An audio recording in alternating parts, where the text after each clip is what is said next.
Para pendengar radio yang saya kasih dalam Tuhan kita Yesus Kristus, Shalom. Ini dengan Pendeta Reinhard Schoenemann. Pada saat ini kita sama-sama akan merenungkan tema Kuasa Doa, Nafas Kehidupan Kristiani. Kuasa Doa, Nafas Kehidupan Kristiani. Kita akan baca dari Yakobus pasal 5 ayat 13 sampai 18. Yakobus pasal 5 ayat 13 sampai 18. Kalau ada seorang di antara kamu yang menderita, baiklah ia berdoa. Kalau ada seorang yang bergembira, baiklah ia menyanyi. Kalau ada seorang di antara kamu yang sakit, baiklah ia memanggil para penatua jemaat, supaya mereka mendoakan dia, serta mengolesnya dengan minyak dalam nama Tuhan. Dan doa yang lahir dari iman akan menyelamatkan orang sakit itu, dan Tuhan akan membangunkan dia. Dan jika ia telah berbuat dosa, maka dosanya itu akan diampuni. Karena itu, hendaklah kamu saling mengaku dosamu dan saling mendoakan supaya kamu sembuh. Doa orang yang benar, bila dengan yakin didoakan, sangat besar kuasanya. Elia adalah manusia biasa, sama seperti kita, dan ia telah bersungguh-sungguh berdoa supaya hujan jangan turun, dan hujan pun tidak turun di bumi selama 3 tahun dan 6 bulan. Lalu ia berdoa pula, dan langit menurunkan hujan, dan bumi pun mengeluarkan buahnya. Kuasa doa, nafas kehidupan Kristiani. Dalam teks ini ditekankan tentang kesempatan dan kuasa doa. 8 kali kata doa yang menekankan kesempatan dan kuasa doa ditekankan di sini. Yakobus menggambarkan berbagai situasi kehidupan dan memberikan petunjuk untuk menghadapinya. Di tengah-tengah situasi gejolak politis, pada waktu itu ada banyak orang yang merupakan pejuang kemerdekaan bagi Israel melawan penjajah Romawi pada waktu itu. Juga di tengah-tengah penindasan orang miskin yang ditindas oleh orang-orang kaya. Juga di tengah-tengah penderitaan orang percaya, orang Kristen yang ditekan oleh orang-orang Yahudi pada waktu itu. Di tengah-tengah situasi berbagai jenis gejolak, penindasan, penderitaan, maka Yakobus memberikan sebuah nasihat bahwa jawabannya adalah doa sebagai nafas kehidupan Kristiani. Yakobus sendiri bukan saja berteori, tapi dia seorang yang sungguh-sungguh berdoa. Kita tahu Yakobus adalah ketua sinode pertama di Yerusalem, dan dia bukan hanya berbicara, tapi dia mempraktekkan doa dengan sungguh-sungguh. Dikatakan bahwa dia begitu banyak berdoa sehingga lututnya dikatakan setebal kulit unta. Karena begitu tebal, karena dia sungguh serius untuk berlutut dan berdoa. Dan bahkan pada saat dia dihukum mati, dia pun mati dalam keadaan berdoa. Sehingga Yakobus mengajarkan bahwa dalam segala situasi kehidupan kita dipanggil untuk meyakini kesempatan dan kuasa doa.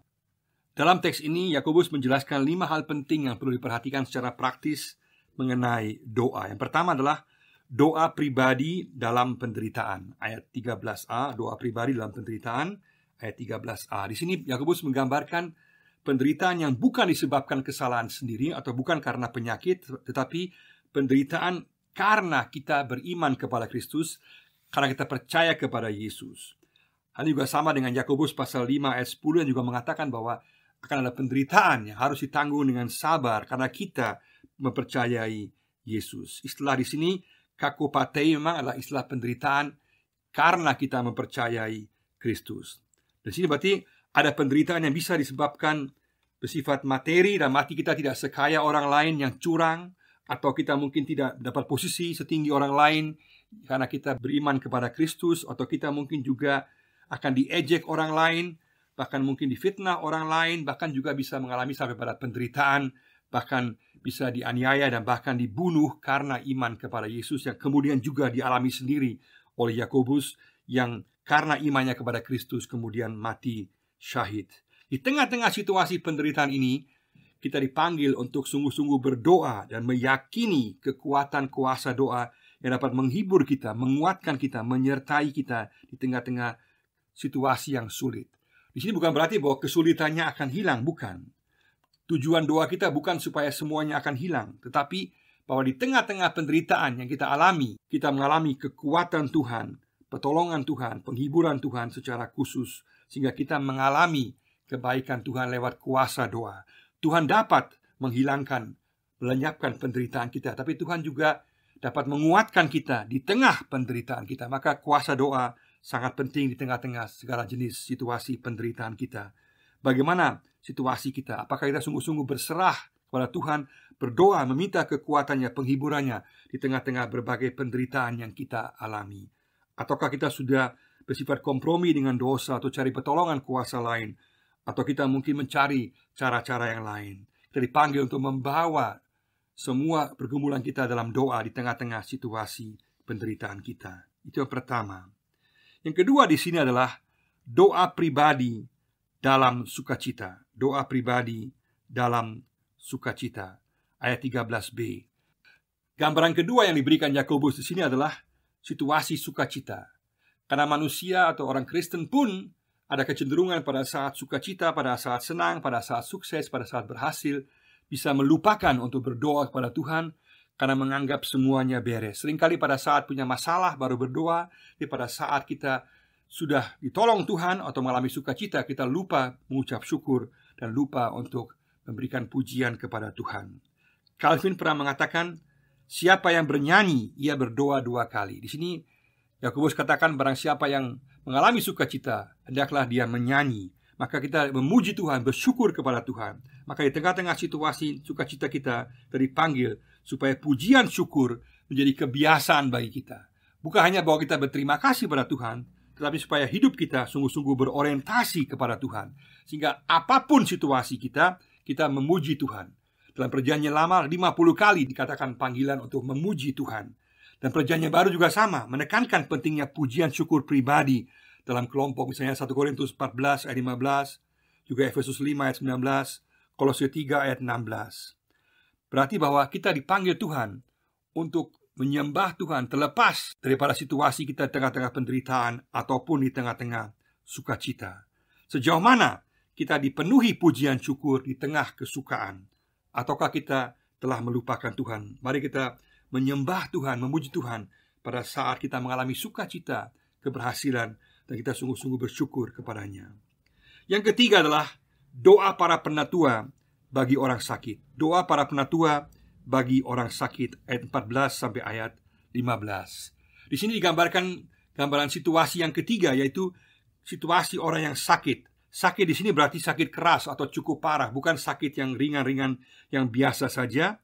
Dan di sini dikatakan bahwa pada saat seseorang sakit, maka perlu dipanggil para penatua untuk mendoakan orang tersebut. Mendoakan di sini bukan hanya mendoakan, tapi sekaligus juga melayani secara pastoral, sehingga sungguh-sungguh hubungan dengan Tuhan dipulihkan. Orang tersebut merasakan ketenangan, kedamaian, dan kepastian bahwa Tuhan memelihara orang tersebut.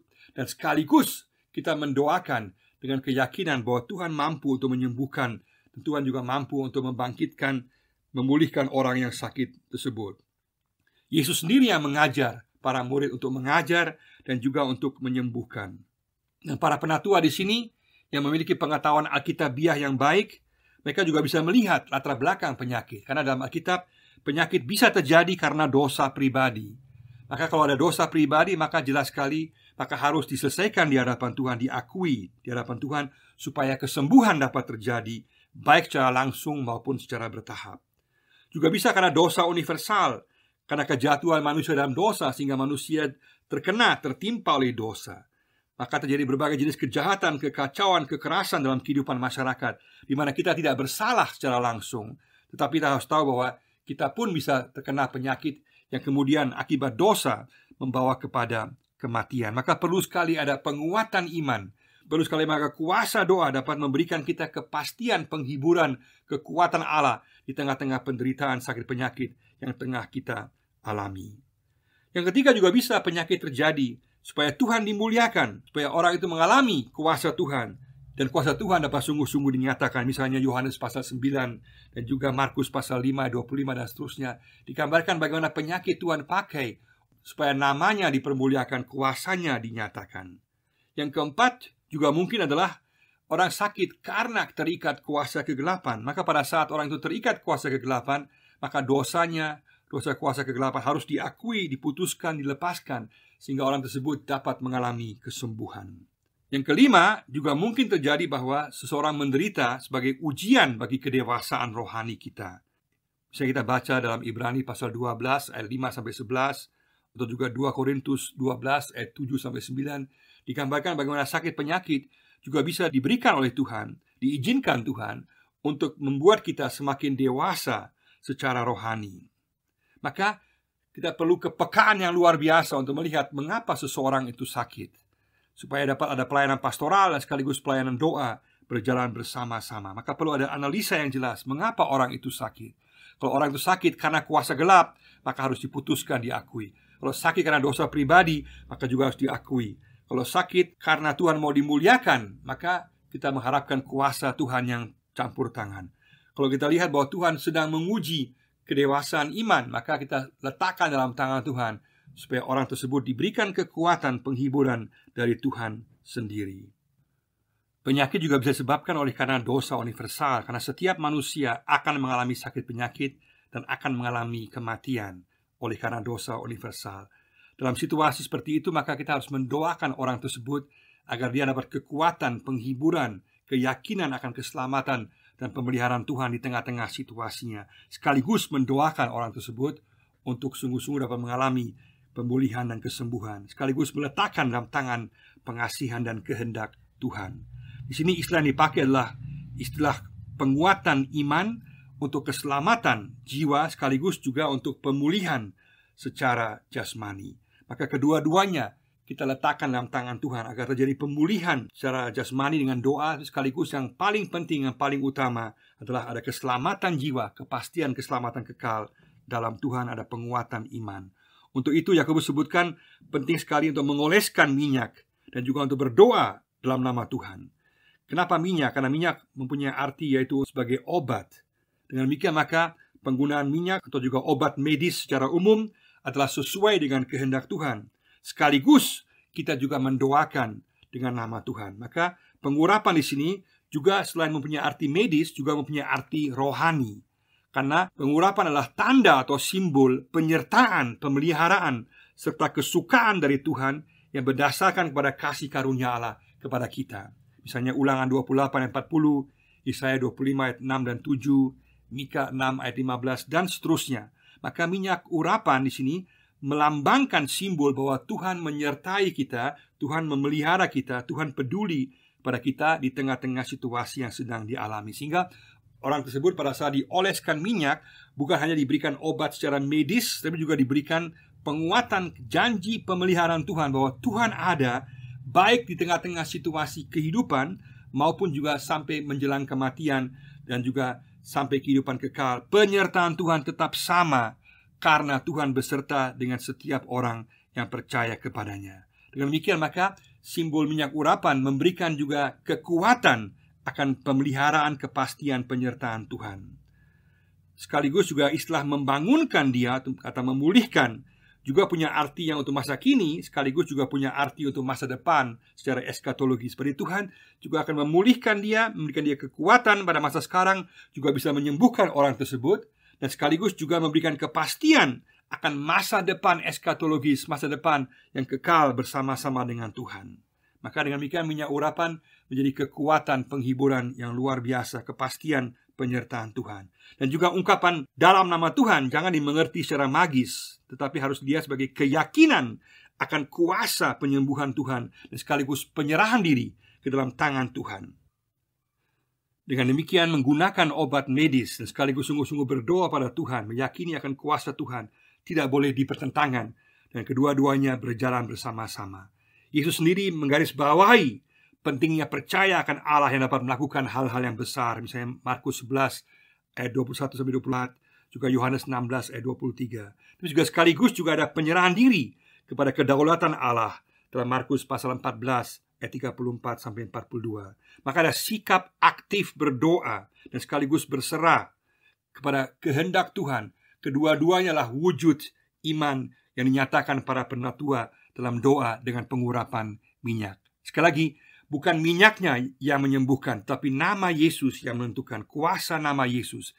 Minyak di sini hanyalah sebagai simbol yang melambangkan kehadiran penyertaan Tuhan dan sekaligus penggunaan medis. Pada saat ada dosa dalam kehidupan orang tersebut, maka perlu diakui, diselesaikan supaya sungguh-sungguh dapat mengalami pengampunan Tuhan. Karena tujuan daripada pemulihan adalah keselamatan dan kesembuhan, kata Zotso. Jiwa dan tubuh disembuhkan pada masa kini dan juga pada masa yang akan datang. ada keyakinan bahwa Tuhan akan memberikan yang terbaik dalam kehidupan saat ini maupun kehidupan yang akan datang. Berserah kepada Tuhan sekaligus juga meyakini akan kuasa penyertaan Tuhan dan juga kuasa pemulihan Tuhan dalam kehidupan kita. Yang keempat adalah pemberesan dosa dan doa dalam persekutuan jemaat, ayat 16a. Di sini Yakobus tekankan bahwa sangat penting adalah saling mengampuni, saling mengakui dosa di tengah-tengah jemaat, karena juga banyak penyakit dapat disebabkan oleh karena dosa atau juga ketidakberesan kehidupan di tengah-tengah jemaat yang mengakibatkan stres dan juga gangguan kesehatan dan juga kejiwaan kita. Dan juga sesuai dengan juga apa yang dikatakan oleh para ahli, bahwa 70% penyakit yang dimiliki orang bersifat psikosomatis. Artinya karena gosip, karena konflik, karena mobbing, karena tekanan, karena berbagai macam masalah, orang merasa stres dan kemudian juga mengakibatkan sakit secara badani. Yakobus katakan bahwa pembersihan secara rohani sangat penting, baik secara pribadi, meminta ampun dosa kita di hadapan Tuhan, sekaligus saling mengampuni akan membuat kita menjadi orang-orang yang segar, yang sehat, dan merasa lepas daripada berbagai beban. Juga dikatakan dalam Amsal bahwa hati yang gembira adalah obat. Dalam Amsal 17 ayat 22, hati yang gembira adalah obat. Artinya bahwa pada saat kita gembira karena kita diampuni, kita dalam kehidupan hubungan yang baik dengan orang lain, situasi yang baik, maka itu pun akan juga mempunyai dampak kepada kesehatan kita. Maka pengakuan dosa di hadapan Tuhan akan menguatkan kita. Pengampunan dosa, saling mengampuni satu dengan yang lain, juga akan membuat kita bersuka cita, membuat kita kuat, sehingga kita menjadi segar, dan kita juga kemudian dipulihkan oleh Tuhan. Mari sama-sama kita juga membersihkan hidup kita di hadapan Tuhan dengan mengaku dosa kita di hadapan Tuhan, sekaligus juga saling mengampuni satu orang dengan yang lain, saling mengakui supaya kita pun disembuhkan, sehingga diri kita disembuhkan, sekaligus juga persekutuan kita disembuhkan, dan itu memberikan dampak yang positif, kekuatan dalam kehidupan sehari-hari kita. Mari sama-sama kita membiasakan diri untuk meminta ampun pada Tuhan, juga saling mengampuni, dan juga meminta ampun pada orang lain. Yang kelima, yang terakhir adalah kuasa doa yang luar biasa bagi setiap orang percaya. Kuasa doa yang luar biasa bagi setiap orang percaya. Di sini dikatakan bahwa kuasa doa yang luar biasa dijanjikan kepada orang benar. Siapa itu orang benar? Orang benar bukanlah orang yang khusus atau pahlawan iman atau kelompok pemilik karunia tertentu, bukan. Tetapi orang benar adalah setiap orang percaya yang mengakui dosanya dan hidup dalam ketaatan akan perintah Tuhan. Kita baca Yakobus pasal 5 ayat 6, juga Matius pasal 1 ayat 19, Ibrani 12 ayat 23, 1 Petrus 4 ayat 18, dan seterusnya. Dengan demikian, kuasa doa yang luar biasa ini dijanjikan kepada setiap orang percaya yang hidup dalam pengakuan dosa di hadapan Allah dan sesama, dan yang dalam perilaku kehidupannya berorientasi kepada firman Tuhan. Dengan demikian, yang ditekankan di sini adalah kekuatan doa, bukan kekuatan daripada si pendoa. Sekali lagi, yang ditekankan adalah kuasa doa dan bukan kekuatan daripada orang yang berdoa. Karena Allah adalah agen pelaksana yang menjawab doa. Dialah yang kuat, dialah yang berkuasa. Dan Allah digambarkan sebagai Allah yang menjawab doa, yang berbelas kasihan, yang mendengar dan memperhatikan orang percaya. Setiap orang Kristen dengan hati yang murni dipanggil untuk sungguh-sungguh berdoa dan juga untuk menyerahkan segala hal ke dalam tangan Tuhan. Penderitaan secara jasmani, juga sakit penyakit, semuanya menyerahkan hal tersebut dalam tangan pengasihan Tuhan. Dan terakhir di sini Yakobus memberikan contoh teladan dari kehidupan Elia yang dikatakan sebagai orang yang biasa. Dia bukan makhluk surgawi. Dalam 1 Raja-Raja 17-18 digambarkan bagaimana kemudian Elia berdoa dan kemudian tanah menjadi kering. Kemudian dia berdoa lagi dan kemudian turun hujan yang lebat yang membasahi bumi. Kuasa doa yang luar biasa, bukan karena kekuatan Elia sendiri, tapi karena kuasa doa kepada Allah yang besar, Allah yang mampu untuk melakukan segala sesuatu.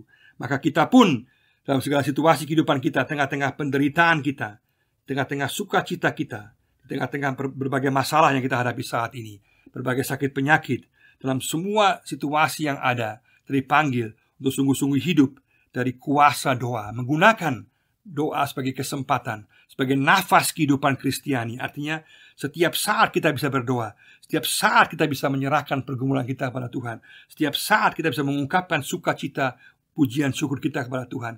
Setiap saat kita bisa berkomunikasi dengan Tuhan, karena doa adalah nafas kehidupan Kristiani yang memberikan kekuatan kepada kita, penghiburan, dan juga memberikan kepada kita kepastian keselamatan bahwa kita adalah anak-anak Tuhan.